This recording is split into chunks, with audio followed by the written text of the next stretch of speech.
मित्रांनो, तुमचं पुन्हा एकदा सुमिरित मराठी ह्या यूट्यूब चॅनेलवर स्वागत आहे. आजची कथा सुरू करण्यापूर्वी जर कोणी ह्या चॅनेलवर पहिल्यांदाच आले असाल आणि अजूनही सबस्क्राईब केले नसेल तर नक्की सबस्क्राईब करा. धन्यवाद.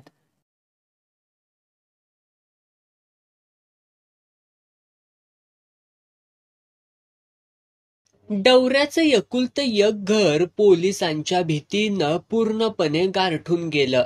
आतडी वाळली. घरात अन्न असून बी भीतीनं भूकच मारली. आपल्याला पोट आहे हेच विसरून गेली. जगायचं तरी कसं? सगळीकडनं झटकं खायची पाळी. पोलीस याचा. तुकाला कोतवाला करवी चावडीवरती बोलवायचा. कुठाय चंद्री? मला माहिती नाही. भडव्या 16 वर्ष सरकारचं खाऊन सरकारशी बेमानी करतोयस? देवा शपथ व मला माहिती नाही. तिचा आणि आमचा काय संबंध? सारं गाव सांगते ती तुझ्यात राहायची. बिल्ला नंबर 22. त्या म्हातारीला आणा धरून. म्हातारी लटालटा कापत चावडीवरती यायची. पहिल्या पायरीपासून शेवटच्या पायरीपर्यंत पाया पडायची. मायबाप सरकार, काय चुकलं व आमचं? म्हातारे, वय किती तुझं? तुझ्या बापाच्या वयाच्या असून की रम्या. अरे वा, म्हातारी चलाक दिसतीया. काय ग, पोराचं लगीन कामून केलं नाहीस? केलं होतं की. सावी जगली नाही त्याला कोण काय करणार? नशीब वाईट आपलं. काय पाटील, खरं हाय का म्हातारीचं बोलणं? वहीची, खरं हाय. साहेब वरमायचा. काहीतरी विचार करून पुन्हा खेकट काढायचा. आवाज चढवून दम द्यायचा. नाटकं करायचा. म्हातारे, हात बघू. ह्या गारविलीतलं गोंदान कुणी ग गोंदलं या? बोल, गप कामून झालीस. बोरगावच्या चंद्री डोंबारणीनं. असं म्हणजे तिची आणि तुझी ओळख आहे तर? वय वय, 3 वर्ष झाली तर ती तुझ्या घरी राहत्या असं समजतं. नाही बा, गोंधणं गोंदायला एकदाच आली होती. पुण्यांदा फिराकलीच नाही इकडं. 17 गावं फिरणार ती. तिला तरी काय म्हणायचं आपण? शाब्बास, तोंडात दात नाही पण खोटं बाकी झकाच बोलत्या. म्हातारी गप राहिली. बिथरली नाही की हसली नाही. आपली जसं काय घडलंच नाही असं बोलत राहिली. साहेबानं एक कोरा कागद हातात घेतला. त्याची चुरगाळी करत म्हणाला, म्हातारे, असं समज, तुझ्या ह्या पोराला आम्ही उचलला. असा पिरगाळला आणि उसाच्या चरकात घातला तर काय ग होईल? नका व नका, नकासा असं करूसा. गरीबाची कामून चेष्टा करता. ह्यो पोरगा हाय म्हणून तर मी जिती हाय. 4 घास खातीया. नाहीतर कोल्लं कुत्र बी चिरायचं नाही मला. म्हातारे, जा घरी. पुन्हा इकडं फिरकू नगस. तुझ्या पोराची रवानगी आता तुरुंगामध्ये. पाटील, म्हातारेवरती लक्ष ठेवा. डोळ्यांतून 4-4 धारा गाळीत म्हातारी घरी यायची. 8-15 दिवसात न तुका सुटायचा बी. पुन्हा पोलिसांचा ससेमेरा. दोघेही वैतागून गेली. चंद्राला शिव्या घालायला लागलीत. तुका म्हातारीला म्हणायचा, आये, चंद्रीनं सरपंचाच्या पोराचा खून करायला नको होता. गावात 7-8 जणांनी तिला खून करताना बघितलं होतं. बावड्यानं चंद्री वडाखाली धरली. तशी चंद्री उलाटली. हातातल्या इळ्यानं तिनं 2-4 ठिकाणी बावड्याला डोबाळला. मोड्याच्या टेकावरती गुरं राखणाऱ्या पोरांनी बघितलं. गावभर बॉम्ब झाली. लोकांनी समजूत घातली म्हणून बरं, नाहीतर घर जाळायला त्यांना कमी केलं नसतं. म्हातारी मुक्या काळजानं ऐकायची. गप राहायची. नुसती डोळं गाळायची. गावाची तर झोपच उडाली. उचका पडावा तसं माणूस जाग व्हायला लागलं. चंद्री आली अशी नुसती हुल जरी उठली तरी माणूस भूत दिसल्यावाने हादरायचं. एकमेकांच्या कानात काहीतरी कुजबुजायची. वांढरं नाचल्यानं छपार विस्कटलं होतं. तुका वर चढून काढण नीट बसवीत होता. पावसाचा काय नेम नव्हता. आदनं मधनं एखादी चळक यायची. पुन्हा झगझगीत उन्हाची तिरीप पडायची. पाऊस केव्हा रिंगण धरेल सांगता येत नव्हतं. एकदा पाऊस कोसळायला लागला म्हणजे घर काही शेकारून द्यायचा नाही. साऱ्या घरभर पाणी होईल. तुकानं आपलं काम झपाट्यानं सुरू केलं. तेवढ्यात एक 3 वर्षांचं पोरग डोक्यावरती घेऊन नाकी डोळी निटस बाई अंगावरील कळा लपवीत तुकाच्या खोपटाकडे आली. 7-8 कुत्री भुंकत होती. हातातल्या काटेरी काठीनं त्यांना धुडकावीत ती खोपटा मोहरं येऊन उभा राहिली. टाळक्यावरचे केस विस्कटले होते. चिमणीच्या घरट्यातून वाकाच्या बटा लोंबाव्या तशा झिपऱ्या उडत होत्या. केसांचं टोपलं भयानक वाटत होतं. आभरू झाकायच्या जागेवरचं पाताळ बी फाटलं होतं. पदराचा काठ डोक्यामध्ये अडकला होता. एका बाजूनं ती बाई आली आणि दुसऱ्या बाजूनं स्टोव दुरुस्त करणाऱ्या पोराला घेऊन म्हातारी आली. तुका कुठं र गेला पोरगा? आगा आहे मी छपरावर हाय, काढ बसव तुया. बरं बसव. आपला इष्टो हवाच धरणा झालाय र. ह्यो दुरुस्त करणारा आलाय. दिसला वाट त्या आणलाय बघ धरून. बघते त्याला इष्टू दाखवून. तुका खाली आला. अंग झाडीत इष्टूवाल्या पोराला निरखायला लागला. अरे असा बघतोयास काय चोरावाने टवकारून? हिथं कोण नाही आत. आम्ही दोघच माया लेकर हाय. मी कुठं काय म्हणतोया? किती पैसे घेणार? तुम्ही द्याल तेवढं. आता हिच्या भणी 4 पैशांचा वायसर बसवशील आणि रुपया मागशील. तुला र काय? बैत्याच्या वर तुझी तारा. असा कसा करीन मी? तुम्ही नाही पैसे दिलं सा तरी मी काय बी बोलायचो नाही. बरं कामाचं बघ.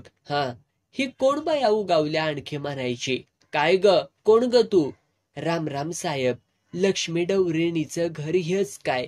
अंड्यावरच्या कोंबडी वाणी म्हातारी लाक्किरणा हल्ली. का? काय नाही, चंद्राबाईसने भेटायचं होतं. आता ह्यो इष्टू घ्या आणि घाल आमच्या टाळक्यात. अगं 2 खुनांच्या पायात चंद्रिकावाच फरारी झाली या. मग आता काय? 10 पैशांचा चुना आणून दोन्ही मनगटावरती घालून बोंबलायचं ठ्या करून. ह्यो स्टो दुरुस्त करणारा कुठं गेला? गेला असं लघवीला. हत्यार हितच हाय ती. कुठं जातोया पळून? बाय सारखी बडबडत होती. पुन्हा विचारत होती. म्हातारी खेकसली. हे बाया तुझा हिथं चंद्रीन हाय आणि फिंद्रीन हाय. आता मी कशी जगू? मोठ्या आशेनं मी आली होती. कसली आशा? म्हातारी आणि तुका बुवया ताणून विचारायला लागलीत. पोराला खाली ठेवीत बाईनं फतकल मारलं. काय सांगू तुम्हाला? म्हाताऱ्यानं समद घर जमीन चंद्रीच्या नावानं करून दिली या. तिनं म्हण कोर्टात केस घातली होती. निकाल तिच्यासारखा लागलाय. 4 दिवस झालं पोलीस सारखं येत्या ती. चंद्रीच्या केसाला कुणी धक्का लावायचा नाही असे गावभर तंबी देत्या ती. खरं म्हणतीस वय? खोटं बोलून मला काय फायदा? माझा नवरा म्हाताऱ्यानं मारला, पोरगा चंद्रीनं मारला. आता तिला मी याकच विचारणार हाय. चंद्री पटकीन बाहेर आली. तसा तुका लाक्कीन हल्ला. म्हातारी घाबरली पण तेवढीच आनंदानं फुलारली. पोरी तू? वय मीच. काकू काय विचारणार हायसा मला? देवा परमेश्वरा, माझ्या डोळ्यावरतीच विश्वास नाही.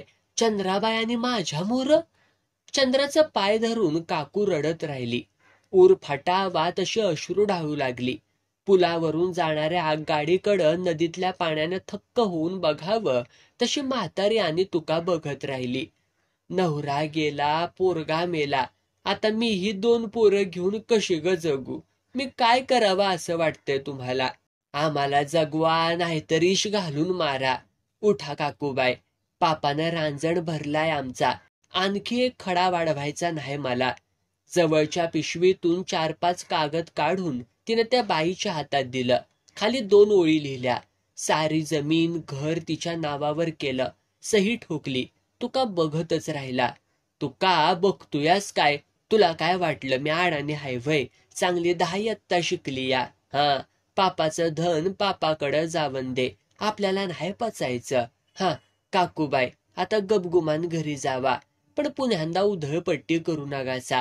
धन कमवायला लई वेळ लागतो या. गरिबानं पैसा खोडून खावा. श्रीमंती तेगार बरं नव्हं. वय बया वय, तुमच्या रूपानं देव भेटला. पण आमच्या गावचा तो भगवान पाटील दिल का ग मला सुखानं खाऊन? त्याचा बा दिल. जा आणि हे बघ, म्हाताऱ्यानं मला तुझी वाकडी चाल सारी सांगितली होती. म्हातारी झाल्यास हे विसरू नगस. खाजपायी कुणाला चिकाटली बिकाटलीस तर जाग्यावरच दोघांना आगीन दिन. जा आता रेंगाळू नगस. काकूबाई हराकली होती. पण चंद्रीच्या ह्या बोलण्यानं तिचा चेहरा पार उतारला. पोराला कडवरती घेऊन कागद फडक्यात बांधून पळाली. चटाटा चंद्री घरात आली. आते जरा पाणी आण. एकाएकी मळमळायला लागले बघ. चंद्री घरामागच्या लिंबोणी जवळ गेली. वकाऱ्यावरती वकाऱ्या सुरू झाल्या. म्हातारी बिगी बिगी पळत आली. कपाळ धरलं. काय हो पुरीच्या माग वनवास माझ्या. देवा अर का परीक्षा बघतोयास तू. तुका बी गडबडला. चूळ भरून चहा पेल्यावरती जरा बरं वाटलं. आते कालपासनं हे असं चाललंय बघ. तुका जरा बाहेर जा. तुका गेल्यावरती ती लाजत म्हणली, आते ह्या महिन्याला पाळीच आलेली नाही. सारखं चक्कारल्या वाणी वाटतंय या. आंबाट खाराट खावा असं वाटतंय. माझी सोन्याची लेक घरात लवकरच घुंगूर वाजणार म्हणायचा तर. चंद्रीचा आलाबाला करून तिनं तिचा मुका घेतला. भराभरा गरम भाकरी थापली. 7-8 गाडगी उतारली. लोणच्याच्या 4 फुडी अंड्याची पोळी मोहर ठेवली. चंद्रीनं गबा गबा खाल्ली. काय चाललंय या सासवासुनांचं एवढं. तुकानं बाहेरनच विचारलं. अरे तू कशाला आतमध्ये ध्यान देतोयास. बाहेर ध्यान ठेव. पोलीस फिलीस येत्याली. काय नेम त्यांचा. 4 घास सुकानं खायाची सुदेक चोरी झाल्या आता. चंद्री निघाली तशी म्हातारी रडायला लागली. तुकाचं आतडं तुटायला लागलं. अगं ते रडत्यास कामून. मी का कायमची जात नाही. त्या जहागीरदाराचा रगात पीत नाही तवर मरत नाही. अगं ते मुंगीवरती पाय दिला तर आतल्या वाकळ्या दातानं मुंगी सुदेक चावते. मग मी तर माणूस हाय माणूस. माझ्या आईच्या खुनाचा बदला चुकता केल्याशिवाय मी गप बसणार नाही. पुरी सांभाळ. आता एकटी नाहीस तू. एका जीवाची आई बी आहेस. खरं हाय. आते याक राहिलंच बघ. तुकाचं बीज ह्या पोटात वाढतंय. लग्न आधी पोर राहिलंय. उद्या काय सांगावं. काळ्या वाणी माणूस बी फिरल.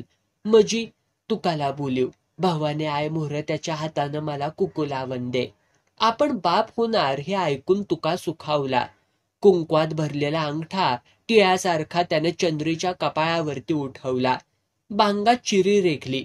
आय मोहर तिला पोटाशी धरून तुका हमशी रडू लागला. चंद्रे वेडाबाय आता तरी नग ग वणवाशा वाणी फिरूस. तुला नाही कळायचं. तुका हे व्रत माझं मलाच पाळलं पाहिजे. म्हातारीनं दोघांना गुलालाचं बॉट लावलं. देव्हाऱ्यावरील नारळाला हात लावून दोघांनी शपथा घेतल्या.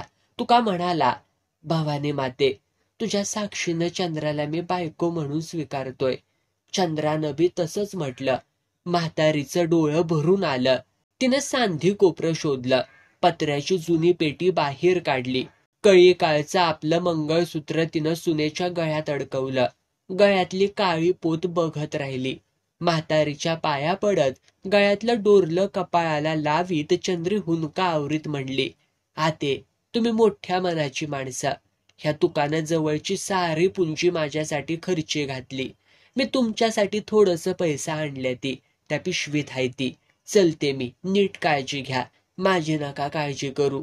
चंद्री बाहेर पडली. गावाबाहेर येईतो वर डोळे आभाळ गळल्या वाणी गळत होते. कितीही झालं तरी शेवटी आपण रक्ताची माणसं. इसरायचं म्हणलं तरी एकमेकांना इसरता येत नाही. स्वतःच्या मनाची समजूत काढीत चंद्री वाट उरकत होती. इकडे चंद्रीनं आणलेले 10,000 रुपये पाहून माया लेकर तर अवाक झाली होती. इकडे आदरकीकर भगवान पाटील तर भलताच खुशीत होता. म्हाताऱ्याचं घर त्यानं सक्तीनं मिळवलं होतं. तिथं आपली गुरं बांधून गावाच्या छातीवर नाचायला तो रिकामा झाला होता. आपल्याच मिजाशीत आघाडीच्या म्होरक्यांना तो पार्टी देत होता. माडी माणसांनी गजबजली होती. कासेगावची सोनी कोल्हाटीन पुट्टा हलवीत नाचत होती. तिच्या चक्राकार धावण्यानं घुंगरांच्या आवाजाच्या तालावर माडी दणाणत होती. वारा भणाणावा तशी अंगभर दारू भणाणत होती. प्रत्येकाच्या डोळ्यांत आग वाहत होती. नुसत्या नजरा विषारी गोमीवाणी एकमेकांना लडबडत होत्या. सोनीच्या छातीवरचे मांसल तांबे काळजात मावत नव्हते. प्रत्येकाचे हात शिवशिवत होते. आदरकी कराला तर कपड्यांचं तर भानच नव्हतं. तो आज पिसाड बनला होता. पायाखाली म्हाताऱ्याच्या 10 एकर काळ्या भोर जमिनीचा भुजंग वळवळत होता. आता तो सुटत नाही या मगरुरीत आदरकी कर वावरत होता. गावाबाहेरच्या बाभूवनात काकूबाई रडत बसली होती. आपल्या हातापायावरचे चटके बघून हादरत होती.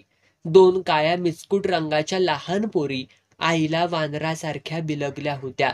जिपरीत उवा मावत नव्हत्या. स्मशानात भूत रडावं तशी काकू रडत होती. बाभळीच्या काटेरी सावल्या अंगभर पसरल्या होत्या. कोण ग तू? या चंद्रीच्या आवाजानं काकू दचाकली. कोण? चंद्राबाई. मी मी तुमची काकू हाय. तुम्ही सारं माझ्या नावानं केलंचा. पण पाटलानं वाड्यामध्ये बैल बांधली. जिंजाला धरून मला फरफटत बाहेर काढली. माझ्या जवळचं सारं कागद त्यानं हिसकावून घेतलं, फाडून टाकलं. काय सांगू तुम्हासनी? नवऱ्यानं जन्मात कधी मारलं नाही. ह्या किरड्यानं लाता घातल्या ती मला. हे डाग बघा, सळ्या तापून डागली मला. म्हणला गावात आलीस तर कडबा तोडल्यासारखी तोडीन. चंद्राबाई, देव कामून माझी परीक्षा बघतोया. नशीब फिरलं की दुनिया बी फिरते, हे लय उशिरा समजलं बघा. चंद्रीनं काकूची समजूत काढली, धीर दिला. तेव्हाच काकूबाई घराकडे वळली. अस्सल नागाचं विष चंद्रीच्या डोळ्यात सळसळलं. छातीत वाघाचं काळीज घुसलं. बाई पण हरवलं. ती पिसाड बनली. अंधार करून ती गावात शिरली. भगवानराव पाटलाचा वाडा हेरला. बैठकीचा अंदाज घेतला. पाईपवरून सरसरत ती वर गेली. 5 मिनिटांच्या आत तिनं तावदानी काचेची खिडकी गाठली. आतील रंग आटोपत आला होता. बाकीचं भिडू लोळत होतं. हत्तीच्या पिलासारखा आदरकीकर सुस्तावला होता. सोनीला मिठीत पुन्हा पुन्हा आवळीत होता. बेभान होऊन लुटत होता. ती पण स्वतःला झोकून देत होती. बाटलीतल्या दारू इतकीच सोनीची नशा आदरकीकराला जाळीत होती. आदरकीकराच्या तोंडावरून आपला सरावलेला हात फिरवीत निबर सोनी कौतिकानं इचरत होती. आज भलतच खुशीत दिसतायसा पाटील. असं घडलंय तरी काय? आज ह्या भगवान पाटलाला साक्षात भगवंत भेटलाय. मजी तुला नाही कळायचं. पैसा चारून सारं सरकारी डावम्या हाणून पाडलं. त्या आबासाहेबाची 2 लाखांची जमीन आणि 10 खणांचं घर ह्या पठ्ठ्यानं ईर्षेवरती मिळवलं. कोण आबासाहेब? भावाला गुळी घालणारा? वय वय, तोच तो. साल्याचं सारं मी ताब्यात घेतलंय. ते रावसाहेबाची रंडी हक्क सांगायला बघत होती. टवळीच्या झिपऱ्या उपटल्याता. बेंचोद आपल्या नादाला कुणी लागून हाय. कोबरा नागाच्या वर आपली मिजाज हाय. तुम्ही लय हुशार हायसा. समद गाव तुम्हासनी मानत. वय वय, मानत. मला न मानणारी व्यक्ती. ताडकन खिडकी उघडून आत येत चंद्री गरजली. ती व्यक्ती तुझ्या मोहर उभी हाय, हरामखोर. हातातलं लखलखतं चाकूचं पान बघून आदरकीकराचं तर अवसानच गळठून गेलं. आदरकीकर डोळ्यांतली चरबी गेली का र? कोण तू? भाड्या, मी तुझ्या मरणाचा वास काढीत हिंडतीया. ये सोने, भवाने आत हो. सोने आतल्या खोलीत गेली तशी चंद्रीनं कडी लावून घेतली. पडलेल्या देंडाकडं आपली फरडी नजर फिरवीत तिनं अंदाज घेतला. पाटील, आज मला तुमची ताकद बघायची हाय.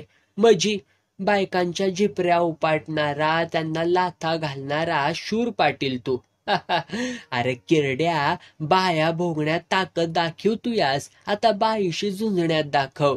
जादा वटवट करू नगस, नाहीतर काय करशील?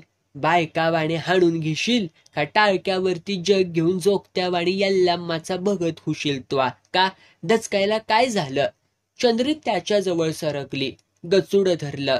पीळ भरला तशी छातीवरची 2 बटणं ताटकीन तुटली. हातातला चाकू पोटाला लावला तसं पाटलानं बेडकावाणी डोळं वाचलं. सोड चंद्रे, अगं पाय धरतो तुझं.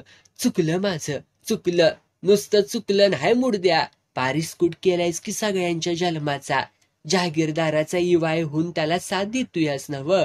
वय का म्हणजे तुझ्यासारख्या बाईच्या मागं उभा राहण्यापरास तो जहागीरदार परवाडला. म्हणून तर त्याच्या पोराला मी माझी पुरगी दिली या. शब्द जपून वापर. त्याच्या पोराला नव्ह, त्याला. जहागीरदाराच्या वासनेला आपली पोरगी वाहणाऱ्यांना राधमतो. अरे कुठं फिडशील हे पाप? आदरकीकर एकाएकी खाली बसला. पाटकीन दारूची बाटली उचलून त्याने चंद्रीच्या रोखानं फेकली. डाव्या डोळ्याच्या वर फटका बसला तशी चंद्री गरगरली. तिनं स्वतःला सावरलं. डावा हात रक्तानं चपापला. चंद्री वटकं झाड पेटावं तशी पेटली. आदरकीकराच्या अंगावरती तुटून पडली. पिसाळलेल्या मारकट बैलानं चिखलात माणूस घोळसावा तसा तिनं आदरकीकर घोळसला. सपासपा 50-60 वारांखाली आडवा केला. सुईनं मोरावळा टोचावा तशी त्याची अवस्था केली. आतडं बाहेर आलं. डोळे खोबणीतनं वर काढले, पदरात बांधले. खुंटीवरच्या कोटाच्या खिशातले 1000 रुपये घेऊन चंद्री मांजरासारखी वाडा उतरली. शिवारभर पसरलेल्या काळोखात ती गडप झाली.